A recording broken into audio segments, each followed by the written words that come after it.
तेरी मेरी कहानियाँ से सभी अपडेट पाने के लिए बेल आइकन दबाएं। आज की कहानी है कौन कहता है साली आधी घरवाली होती है। शेखर, आपने स्वाति के साथ फिर कोई मजाक किया है? शेखर ने कंधे उचकाते हुए कहा। मैंने तो कुछ भी नहीं किया। इतना भोला बनने की ज़रूरत नहीं।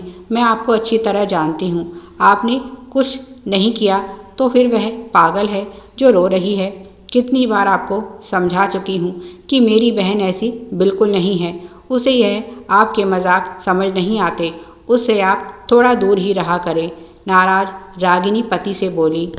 शेखर ने चिढ़ते हुए कहा, तुम्हारी बहन तो है ही चुगलखोर। ले देकर एक साली है, वह भी एकदम बेकार। अरे हंसी मजाक जीजा साली में नहीं होगा तो फिर क्या तुम्हारी माँ से करूँ? अच्छा होगा मुझे समझाने की जगह तुम उसे समझाओ। थोड़ा रिश्ते निभाना सीखे। ऐसे मुंह फुलाकर बैठने से यह सच्चाई नहीं बदल जाएगी कि मैं उसका जीजा हूँ और वह मेरी साली। और कहते हैं साली तो आधी घरवाली होती है। अब उसे चाहे पसंद हो या ना हो, मैं तो उसके साथ ऐसे ही हंसी मजाक करूँगा। और ख़बरदार, जो तुम फिर उसकी पैरवी करने आई, तुम्हारे रोकने से क्या मैं रुक जाऊँगा? पति हूँ तुम्हारा, गुलाम नहीं जो तुम्हारा हर हुक्म मानूंगा। जाओ यहाँ से, बड़ी आई बहन की तरफदारी करने वाली। दोनों बहनें एक जैसी हैं बिल्कुल, ना समझ। उसने पत्नी को डांटते हुए कहा। रागिनी अपना सा मुँह लेकर बहन के पास लौट आई और बोली, शेखर सुधरने वाला नहीं, तुम ही उससे दूर रहा करो। स्वाति बोली, पर दीदी मैं तो उनके पास गई ही नहीं थी। मैं तो यहाँ बैठकर अपने एग्ज़ाम की तैयारी कर रही थी। वही अचानक से कमरे में आए और स्वाति ने फिर से रोना शुरू कर दिया। रागिनी ने बहन को चुप करवाते हुए कहा, बस बस अब रोना बंद कर। मैं कहाँ तुझे गलत कह रही हूँ, जानती हूँ गलती सारी शेखर की है। जब तक तू जवाब नहीं देगी वह सुधरेगा नहीं। उसे इस तरह तुझे परेशान करने में मज़ा आने लगा है। पता नहीं भगवान ने मेरे लिए शेखर को ही क्यों चुना। जानती हो तुम अकेली नहीं हो, वह तो हमारी काम वाली की लड़की को भी नहीं छोड़ता। जब भी वह गलती से माँ के साथ आती है तो उसके साथ भी कुछ ना कुछ हरकत करने से बाज नहीं आता और फिर दांत निकाल कर कहता है, मैं तो बस मजाक कर रहा था। वह कौन सा उसकी साली लगती है जो उसके साथ मजाक करता है। रागिनी बहुत गुस्से में थी। उसका मन तो कर रहा था जाकर एक करारा थप्पड़ शेखर के चेहरे पर जड़ दे, पर माता पिता का चेहरा देखकर किसी तरह अपना गुस्सा पी गई। उन्हें ऐसा ही चरित्रहीन लड़का मिला था उसकी जिंदगी बर्बाद करने के लिए। रागिनी भी स्वाति के साथ बैठकर अपनी किस्मत को कोसने लगी। स्वाति ने बहन की बातें सुनी और मन ही मन कुछ निश्चय किया। ऐसा पहली बार नहीं है जब शेखर ने उसके साथ मजाक के नाम पर अभद्र व्यवहार किया हो। शादी के बाद से ही वह ऐसी हरकतें करता आया है। पहली बार जब वह रागिनी को लेकर पग फेरे के लिए अपने दोस्तों के साथ आया, तब वह उन्हें चाय नाश्ता सर्व कर रही थी कि अचानक से शेखर ने उसे पकड़कर अपनी गोद में बिठा लिया। स्वाति उसके इस व्यवहार से बहुत आहत हुई और घबराकर दूर खड़ी हो गई। शेखर के सभी दोस्त और शेखर ज़ोर ज़ोर से हंसने लगे। उसके दोस्त हंसते हुए कह रहे थे, साली तो बहुत शर्मीली लगती है। शेखर कह रहा था, अरे स्वाति वहाँ दूर क्यों जा खड़ी हुई, यहाँ आओ, बैठो हमारे पास। उसने अपनी गोद की तरफ इशारा करते हुए कहा। स्वाति किसी तरह अपने आंसू रोक कर अंदर आई तो माँ बोली, क्या हुआ, तेरा मुंह क्यों उतरा हुआ है? स्वाति बोली, माँ जीजाजी ने मुझे पकड़कर अपनी गोद में बिठा लिया था। माँ हंसने लगी और बोली, ऐसे मजाक तो जीजा साली में आम होते हैं। लगता है दामाद जी बहुत रसिया किस्म के हैं, बुरा नहीं मानते। धीरे धीरे तुझे भी उनके मजाक की आदत पड़ जाएगी। उसके बाद जब भी उसका शेखर से आमना सामना हुआ, हर बार वह अपने अभद्र व्यवहार से स्वाति के मन को आहत करता रहा। मजाक के नाम पर वह उसे यहाँ तहाँ छूता तो स्वाति को बहुत बुरा लगता। बहन से शिकायत का भी कोई फ़ायदा नहीं हुआ और आज भी जब रागिनी घर आई तो स्वाति शेखर की वजह से कमरे से बाहर नहीं निकली, पर वह स्वाति के पास पहुंच गया और उसने स्वाति को कमर पर चूंटी काटी और हंसते हुए बोला, बहुत नाजुक है हमारी साली।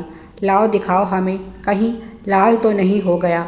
और उसने उसके टॉप पर हाथ लगाया तो स्वाति ने उसे दूर धक्का दे दिया।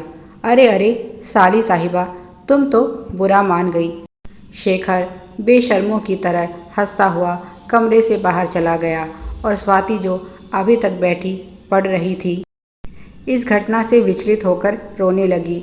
जब रागिनी उससे मिलने आई तो उसने बहन को सब बता दिया, पर रागिनी की बातों का कौन सा शेखर पर असर होना था।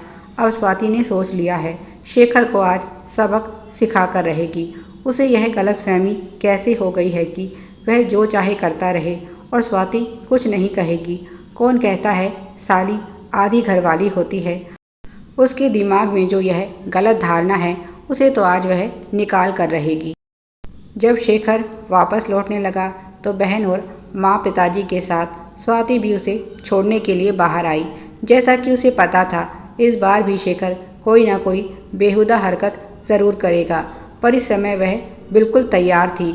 आदत से मजबूर शेखर ने सास ससुर के पैर छूते समय पास ही खड़ी स्वाति की तरफ हाथ बढ़ाया, पर इस बार एक जोरदार थप्पड़ उसके गाल पर आकर लगा।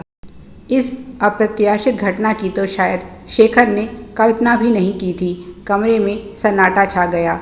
जब कोई कुछ नहीं बोला तो शेखर गुस्से में चिल्लाया, तेरे इस थप्पड़ की बहुत बड़ी कीमत तेरी बहन को चुकानी होगी।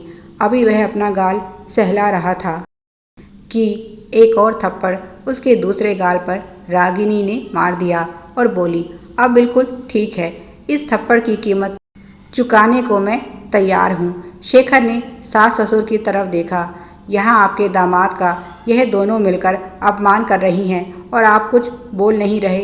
रागिनी के पिताजी बोले, दामाद जी, अपनी इज्जत अपने हाथ होती है, आपने ही इन्हें ऐसा करने पर मजबूर किया है।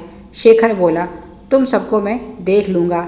रागिनी बोली, बाद में देखना, पहले घर जाकर अपने माता पिता को बताना कि तुम्हें यह 2 थप्पड़ क्यों पड़े। माँ बाप का नाम सुनकर शेखर के तोते उड़ गए, क्योंकि वह जानता है उसकी हरकतों से तो वह पहले ही परेशान है। वह तो रागिनी और स्वाति का ही पक्ष लेंगे। ससुराल में तो जो बेइज्जती हुई सो हुई, वहाँ घर पर भी माँ बाप उसकी इज्जत का जुलूस निकाल देंगे। और उसने तुरंत गिरगिट की तरह रंग बदला और हाथ जोड़कर माफ़ी मांगने लगा। स्वाति, मैं तुमसे माफ़ी चाहता हूँ। मेरे मन में तुम्हारे लिए कोई बुरी भावना नहीं, बस मैं तो केवल हंसी मजाक। स्वाति बीच में ही बोली, जीजा जी, हंसी मजाक की भी एक मर्यादा होती है जिसे आप कब का लांघ चुके हैं। घरवाली केवल एक ही होती है जो आपकी ऐसी हरकतें बर्दाश्त करने पर मजबूर होती है। क्या अपनी बहन के साथ आप ऐसी हरकत कर सकते हैं? फिर पत्नी की बहन के साथ ऐसा कैसे कर सकते हैं? और वह भी मजाक के नाम पर। जैसा भद्दा आपका मजाक था वैसा ही आपको परिणाम मिल चुका है। और हाँ, कान खोलकर सुन लीजिए, साली आधी घरवाली कभी नहीं होती। वह आपकी पत्नी की बहन है, उसे भी वही सम्मान मिलना चाहिए जो आप अपनी बहन को देते हैं। और इस तरह से रिश्ते की आड़ में उसके साथ यह अभद्र व्यवहार करने से बचना चाहिए। आशा करती हूँ भविष्य में फिर कभी ऐसा नहीं होगा। सबसे ज़्यादा खुशी मुझे इस बात की है, मेरी बहन भी मेरी तरह बहादुर निकली। आइंदा कभी किसी लड़की के साथ गलत व्यवहार करने के लिए जब आपका मन मचलने लगे तो इन 2 थप्पड़ों को याद कर लेना। और शर्मिंदा सा शेखर ससुराल से लौट गया। माता पिता ने दोनों बेटियों को शाबाशी दी, क्योंकि उन्होंने गलत के आगे झुकने की बजाय उसका कड़ा विरोध किया। अब शेखर की कभी हिम्मत नहीं होगी उनकी किसी भी बेटी के साथ बदतमीज़ी करने की। प्यारे दर्शकों, आप सभी की सुविधा के लिए चैनल पर सैकड़ों कहानियाँ विभिन्न प्लेलिस्ट के रूप में उपलब्ध हैं। उन्हें भी पढ़ें और अपना प्यार दें। Please like, share and subscribe. Thanks for watching.